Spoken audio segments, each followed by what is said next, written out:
ఇండియాలో ఎవరెవరైతే ఉమెన్ ఉన్నారో వాళ్ళు జిమ్ అండ్ వర్కౌట్ చేయడం ఓన్లీ మెన్కి మాత్రమే అవసరం అనుకుంటున్నారో వాళ్ళ కోసం ఈ వీడియో. మీరు ఇప్పుడు ఏదైతే స్క్రీన్ మీద చూస్తున్నారో ఇది ఒక 30-year-old ఉమెన్ లెగ్. సో తను ప్రతిరోజు వెయిట్ ట్రైనింగ్, స్ట్రెంత్ ట్రైనింగ్ చేస్తుంది. ఇంకో 30-year-old లేడీ లెగ్ చూడండి.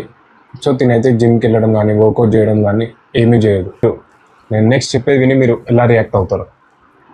ఇది ఒక 70 years old లేడీ ఎవరైతే ప్రతిరోజు strength training and weight training చేస్తారో, అండ్ ఇది ఇంకో 70-year-old లేడీ ఎవరైతే స్ట్రెంత్ ట్రైనింగ్ కానీ వెయిట్ ట్రైనింగ్ కానీ ఇప్పటివరకు జిమ్ కానీ వర్కౌట్ చేసింది కానీ లేదో, మీరు ఇందులో చూసుకుంటే ఎవరైతే జిమ్కి వెళ్ళలేదో ఆర్ వర్కౌట్ చేయలేదో, ఎవరైతే వర్కౌట్ చేయని లేడీ ఉందో తన మజిల్స్ మొత్తం డిసపియర్ అయిపోయినాయి. అంటే బాడీ అనేది మజిల్ని బిల్డ్ చేయలేదు. సో మజిల్ అనేది మనకి ఎంత ఇంపార్టెంటో మనకి ఈ టైంలో అర్థమవుతుంది.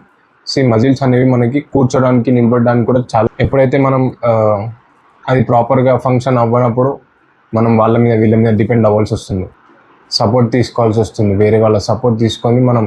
So strength training, weight training ఇది ఇంక్లూడ్ చేసుకోవడానికి ట్రై చేయండి. మీ ఫ్యామిలీలో కూడా ఎవరో ఒకరు ఉమెన్ ఉంటారు కదా, సో వాళ్ళకి వీడియోస్ ఏంటి హెల్ప్ఫుల్ అవుతుంది. నెక్స్ట్ వీడియోలో కలుద్దాం.